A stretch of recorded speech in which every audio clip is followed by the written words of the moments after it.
Welcome to the Real Academy, brought to you each Saturday at 10:30 a.m. Eastern Standard Time by the Leadership Doctors, Dr. Sheikah Houston and Dr. Tammy Taylor, best-selling authors, consultants, and speakers of Create and Educate LLC. Create and Educate LLC is an educational consultant and literary firm that provides professional development to schools and community.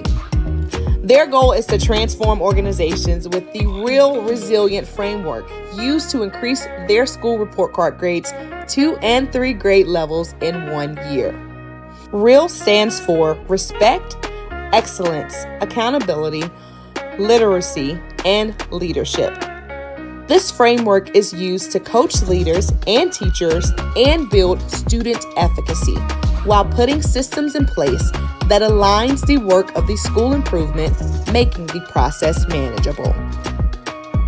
When the work is manageable, teachers and leaders don't stress out or burn out. The Leadership Doctors alignment systems are designed to help schools evolve and grow, all while instituting protocols and processes designed to promote collaboration and collegiality. The implementation of the alignment framework prevents some of the most common problems in education, where leaders sometimes aren't sure where to start, or in our new age of educating, leaders need a trusted sounding board that allows them to be vulnerable and transparent, preventing loneliness at the top. The framework doesn't just help leaders, but also prevents teachers from burning out from too many initiatives and embracing teachers as they are the experts.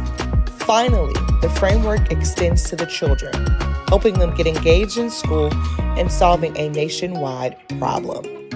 Alignment systems are frequently referred to as a key element of success in the improvement process. In the sport of rowing, all rowers must put their oars in the water succinctly, creating a system for their boat to reach maximum speed. So schools that want to improve are bringing in the Leadership Doctors to teach them all about the alignment systems that must be in place for school improvement to be accomplished at high levels.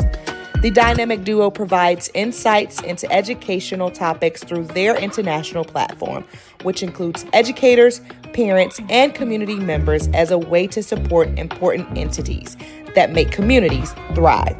This is their way to pay it forward and provide the support they needed through their platform. Take a look. People who work with the Leadership Doctors describe them as an excellent and inspiring group of leaders. They get into the weeds of work with leaders through their TrustMate Institute that you should contact them about today by filling out the contact form on their website.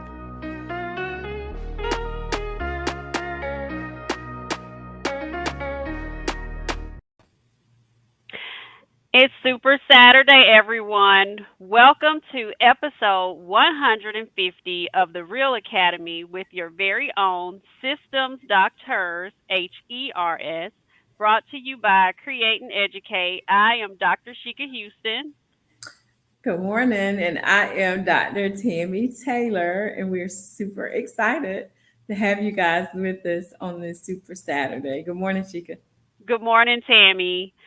And we are having to pre-record again, as you can see. Tammy has been traveling. She is on vacation with her family in Orlando. Right, Tammy? I am. And I just recently came back from Dallas, Texas, with the AVID conference. I attended with a group of 15 educators from our district who are implementing AVID at their school. Since I'm the AVID district director, and Tammy and I will be headed to another AVID conference, another AVID Summer Institute today. As you're watching this, we'll be traveling to Tampa, Florida. Yeah. So I am living it up in Florida, y'all, for these next weeks.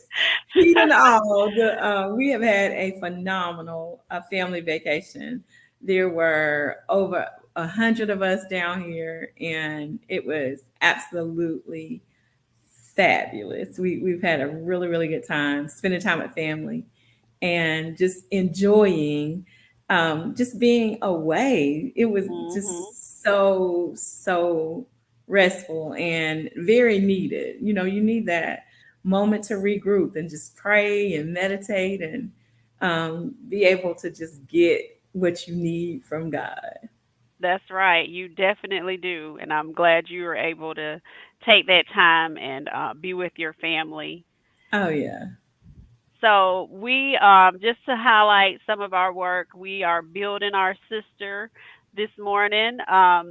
Dr. Candace Bethay of Marion County School District, one of the Oh districts yeah. that we're working with, And I'm and in my Marion t-shirt this morning as promised. oh, and I've got on my other one, my bold shirt, so if everybody Yeah. can see that. But yes, Dr. Candace Bethay is doing some phenomenal things in Marion County School District. She definitely is a person that believes in her message here to educate, prepare, and inspire. She is innovative. So if you are looking for a position with a great school district, visit their website, see what positions they have open. This is definitely a great county to affiliate yourself with. Definitely. And she's not just an inspiration to her students and staff and families, that community. She's an inspiration to us because her Exactly. passion is infectious. Most definitely. And so, as your systems doctors, we definitely have three systems that are a part of Create and Educate, our real framework. We define systems that Create and Educate as effective messaging plus effective processes that equal success over refinement. And our three systems are systems of respect, systems of leadership, and systems of excellence. So we have a special guest with us today that our framework is going to fit with under a system of excellence. And I'm going to bring him up. Oh, I'm sorry. I forgot to mention that the things that we have coming up right before I bring up Mr. Missouri. So, if you haven't heard yet, the Avid Summer Institute, if you're a part of the Avid family, there is a new general session that is taking place in each of the Summer Institute destinations. I am the honored to be selected as an MC for San Antonio, Texas, and I will also be in Baltimore, Maryland. But these are my fellow MC family here that will be MCing the other states. I think in Tampa we will get to hear Dr. Ben Needle. So and shout out to Lakeitra who did a phenomenal job in Dallas. So all of us will be upcoming soon into a place that's near you if you're attending. These are some pictures from Dallas. And Tammy has a phenomenal event coming up with Edmentum. I'll let you talk about that, Tammy. Yes, I am privileged to be able to provide some professional development and a documented account of our school improvement journey. We have been a showcase school for Edmentum, and Shika has some pictures posted where you can see some of the pictures from our event in earlier this spring, but I actually will be speaking to the superintendents in Kentucky at a superintendents conference for Edmentum to share the journey of school improvement so that they are able to decide how that can look in the state of Kentucky as schools are able to move through that school improvement process, knowing that there can be a positive outcome to that. So I'm very, very thankful and appreciative to Eddie and John Robert for the opportunity to be able to speak to superintendents in Kentucky and to provide that support to schools who may be experiencing the same things that I experienced, that we experienced during that time when we were seemingly facing unsurmountable odds. So very, very excited about the energy that can come from all that. Most definitely. That is amazing, Tammy. Congratulations. Yes. And I just wanted to say, if you have not gone to an Avid event, this she could kind of downplay the general session, but the general session is everything. It is just the most incredible, powerful experience because, and I won't be a spoiler if you haven't gone, so you can experience the beauty of that process. But when I had my first experience, I was almost on the brink of tears because it gives you such a comprehensive look at what Avid is intended to do, and you get to see that up close and personal. So I'm super excited. I won't get to see you in San Antonio, but I'm looking forward to the event next week because I know it's always phenomenal, and I know you will do a phenomenal job. I might have to try to see Dr. Sutton to send me on a sneak peek or something. Well, let me know. They are allowing me to have a special guest if I would like Oh to, yeah, so you I know. can put your name I hope in. you're listening, Dr. Sutton. But no, I am not downplaying the general session at all. It is a phenomenal event. The It one in is. Dallas was amazing. Yeah. So everyone who is attending any of the SIs this summer, you are in for a treat. Absolutely. It's a life-changing experience. And I didn't you weren't downplaying the event, but you're downplaying what your part in it, because that's a really, really big deal, y'all. So we celebrate Shika this morning because that's a very super honor to be selected to MC an event like that. Definitely. Thank you. And so our special guest, Mr. Ortega Missouri, who is the author of The Educational Achievement Gap for Black Boys, used to be my one of my assistant principals. And I know that you all are probably saying, now you just had one of your assistant principals on last week. I did. Mr. Fluellen was also one of my assistant principals, and Miss Huff, I used to joke with her and say, now, we keep having different assistant principals. Is it you that they don't like, or is it me? But it wasn't either one of us. Mr. Missouri and Mr. Fluellen are definitely still in contact with us. They live in Columbia, so that was a long drive for both of them. So they found things that were much closer to home, having children. So without further ado, Mr. Missouri, thank you for joining us. Welcome, Thank you. Mr. Missouri. Thank y'all so much for having me. Yes. And Mr. Missouri is very special to us as well because he is, and I again will not be the spoiler, but you will see in just a moment. This is a very, very talented fellow Hmm. who Thank you. produces some incredible work that you can purchase. So we'll wait and let him talk about how you can get his stuff. Right. So, Mr. Missouri, first tell us, well, before I bring up the book, tell us about yourself, and then we're going to get to the book about what it's about, and then also what inspired you to write it. But just tell us a little bit about yourself first for those people who may not know you. All right. Again, my name is Ortega, Missouri. I live here in Columbia, South Carolina. I've been in education for 23 years. Just completed my 23rd year.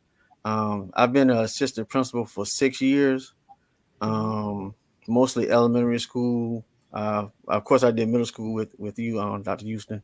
Mhm. Um, but just working in education. I taught art for 17 years. I was a visual art teacher for 17 Mhm. years, and then that's when I became a school administrator right after that. Oh, all right. And And a very talented artist, y'all. super talented. And the drawings that you see behind him are all things that he has drawn and illustrated. And we see your Omega sign back there as well. Oh yeah, always got to have that. So tell us about your book that is just recently come out and what inspired you to write it. Like again, like I said, I was, been in education for 23 years, Mhm. and most of that time, I worked at Title I schools most of the time. And Mhm. when you're looking at test scores, looking at data, when you're Mhm. working at a Title I school, it's mostly African American students. You kind of comparing black students to black students. So it's Mhm. like, I see this test score and test scores, and I see that some of the scores are low, but Mhm.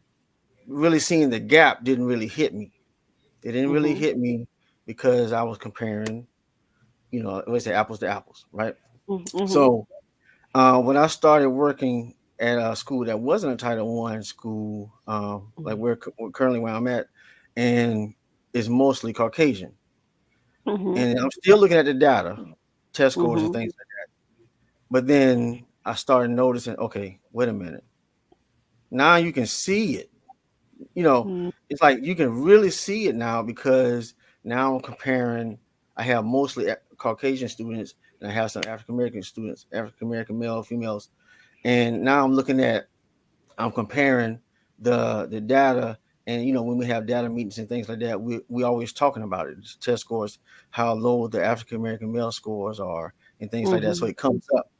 And Mhm. so I'm looking at that, and then so how I came up with the book was I didn't really know it was going to be a book at first because Mhm. I would go and talk to my mother and my grandmother. My grandmother's 98 years old, and my Mhm. mother's 73. So I would talk to them a lot about my job and about test scores, things like that, and trying to figure out some ways to try to make it better.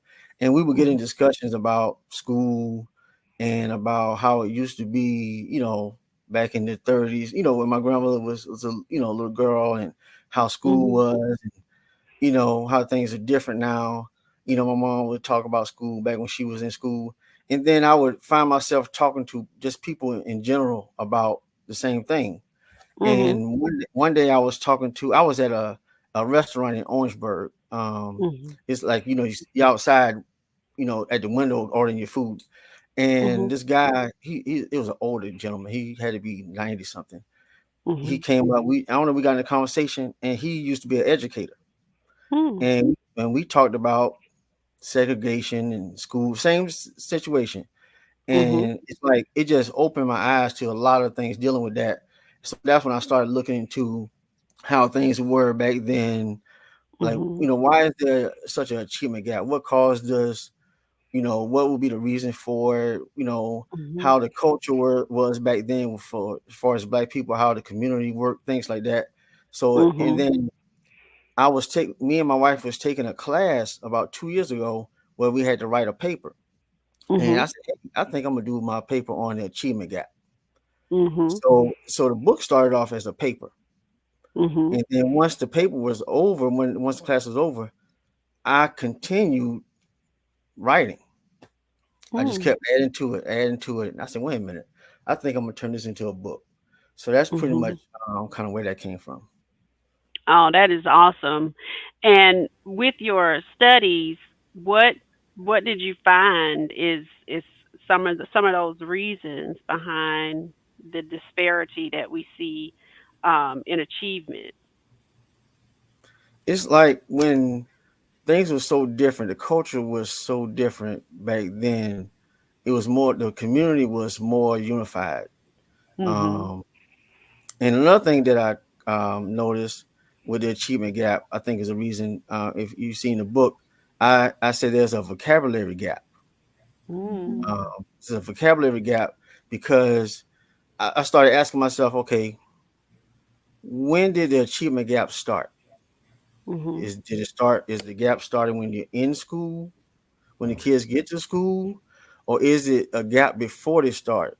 So, through conversations and talking, and I'm listening to my grandparents, talk. They from, from the South, Mhm. from, words that you would hear. My grandmother grew up with cows and chickens and things like that. Right. And I Mhm. imagine a lot of my friends from Charleston, the Gullah Link, so I'm Mhm. listen, I understand that. I understand and a lot of my friends are from Charleston, so talking to them too.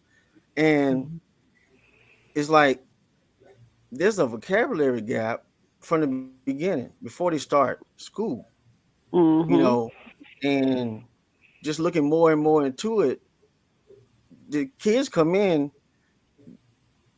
Most of the kids grew up with their grandparents. I grew up in the house before I went to school with my grandmother. That's where Mhm. my vocabulary came from. My grandmother wasn't educated. My dad's mother was not, was not educated. So the words, like I have my school counselor laughing because I say stuff like, if I say to some people, "Good day, but," I mean, what I'm saying? Like, do people know? Or like a lot of my friends from up north, New York City, they would say stuff like, "Word is born, son." Now I mean, okay, Right. so this is the language we're hearing as children. Mhm. We go to school now; they're expecting us to know, you know, Formal the stuff. Yeah, registry. formal registry from Yeah, informal. I Yeah, yeah. understand. So, And it is definitely. such a you that is so amazing, Mr. Missouri, what you make me think about. And people may not even know what I'm talking about, but it made me think of something that I saw when I was a little girl. And Good Times was this show that used to come mhm, on when I was a kid. Most of the people watching this probably won't even know what Good Times is, but there was this episode where Michael, I think, had taken an IQ test or something, and mhm, he was trying to. The emphasis was on how biased some of those Mhm. assessments are when it comes to the questions that they're asking our children. It isn't that they don't know, but sometimes they lack the vocabulary and mhm, connections that Mhm. the test makers are looking for. mhm, And when a psychometrician has created a test question that says, and I can remember vividly, he was trying to make the point. The answer should have been, I think, for the test saucer, because it was cup is to blank as whatever is to something else. But for kids who have not grown up with a saucer under the coffee cup, mhm, cup to them might be cup is to water, or whatever you Mhm. use the cup for, mhm, versus what they're looking for formally. So I think that is very, very powerful to make such mhm, an important point about how sometimes our kids start out behind, not mhm, even intentionally, because our grandparents didn't do that to us intentionally, but mhm, that's a part of the breakdown. I think that happens from some children's homes to the school, and where that mhm, disconnect begins. I can't Mhm. wait to read it. I'm mhm. interested to hear and Yeah, see. and I'm Um, glad you brought that up. That what you just said just now is like one of the things that was on my mind when I was writing the book, because Mhm. a lot of time with the state testing, the kids are taking the state test, and you can't tell them what a word means. The student will raise their hand. I'm telling you, I've thought back like, man, 23 years. I'm always either in the room as a monitor or something, and I just remember a lot of students, they always ask and raise their hand, "Mr. Missouri, what does this word mean?" Like I Mhm. heard that so much. Like, Mhm. okay, they don't know what these words mean. So Right. how do they know how to respond to? They can't read it. They don't, even if they can read the word, they don't know what it means. They never heard of it before. You know, Mhm. and I looked at, okay, they don't know the words, they can't pronounce it, and they and you say with the cup, like let's say for example, in the thing that the passage that the students are reading is about going canoeing or something like that. mhm, Mhm. Okay, this child grew up in a very poor area or whatever. They don't know they might even know what a canoe is. So Mhm.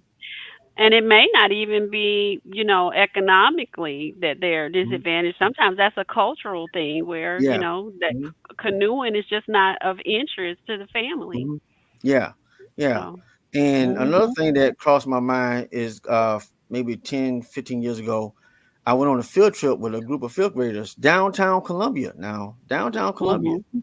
Mhm. and the students were looking around like, "Where are we? Like, Wow. Oh, we're in a different state." What? I said, "No, we're mm, downtown. We're like 10 minutes yeah.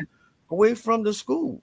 And now I've Mhm. seen that. I know that is very Mhm. accurate. We took a group to Charlotte, Yeah. and you Same would have thing. thought we had gone to Egypt or somewhere. Yeah. They were Mhm. so excited when we got to Carowinds because that's that place where Mhm. Yeah. it becomes like a new thing, and you see all these roller coasters, and it's just like, and they were looking out the window of the bus like, Mhm. where in the world are we? And I thought, oh my gosh. Yeah. Mhm. So it's things like that that kind of was working in my head when I was writing the book, and think about the different experiences, the vocabulary, and like I said, I've worked mostly elementary school. So when I think back, I thought back to when I was younger, and as an educator, I've haven't seen that many African American males in the school. Mhm. So that's a Mhm. part of the book also, Mhm. where I talked about the lack of African American males on the elementary school level. You will Mhm. mostly see, if you see African American males in education, it's mostly middle school or high school, because a lot of them want to be coaches or things like that. So Right. you don't really have that. So think about it. When I was an art teacher, and I would get students sent to me as like a something to kind of be in between getting in trouble in the office. Before they go to the Mhm. office, or I would, I had a mentoring program at one of the elementary schools, and I would meet with those boys a lot. And Mhm. I like, man, and I'm always being the one, because I like, what if we had a school? I would love to see. I'm not saying that females, teachers can't, do certain things, but it's like you don't see it. You don't see the males at an elementary school, and like Mhm. I They would need love to. people to relate to. Yeah, I would love Mhm. to see. I said, what would happen if there's a school as reversed, an elementary school Mhm. where you have mostly males, just Mhm. to see, Yeah. African, especially a black school, uh, African American males more in the school. How would Mhm. that? Because I know they respond to me differently. The students respond to me Well, differently. my daughter, her preference is to have male teachers. Mhm, So I don't think it's just African American males actually. mhm, I think a lot of the children would benefit from having African American male teachers. We only have a minute left. We may have to do a part 2, Mr. Missouri. mhm. Tell Right. us, the book can be purchased on Amazon, but tell us, those people who will purchase the book, it is very well illustrated. Mr. Missouri is a phenomenal, top notch artist. Tell us what educators can expect to gain from the book. Just knowledge about working with African American students in general, but if mostly males, but also I talk about discipline in the book. I talk about the school to prison pipeline. I talk Mhm. about art integration, um, Mhm. and I also talk about trauma, things like that in the book. Okay. So get a copy of the book from Amazon. Um, Oh, there's also a children's book. When you click on this book, that you will find that Mr. Missouri has written, and we will probably do our part 2 on the children's book. But thank you, Mr. Missouri, for joining us. We congratulate you and very proud of you Yes, for so proud. Thank you. Congratulations. Thank yes, you. adding to the body of work for educators and getting this important message out. So Definitely. And thank you. We'll publicly thank you for all the support that you've provided to us throughout whatever we've attempted to do. So we do, we really, really appreciate you. Thank you. most most definitely. So join Principal Kafele next on his page. Also, Josh, I will be on with Josh on Sunday. So make sure you join us for the PGP podcast on Sunday at 4. Then back on Super Saturdays at 10 o'clock with Principal Sean Hurt. Us Create and Educate at 10:30, and then Principal Kafele is right after us at 10:55. So thank you all for joining us, and have a great rest of your Saturday. Happy Saturday, y'all.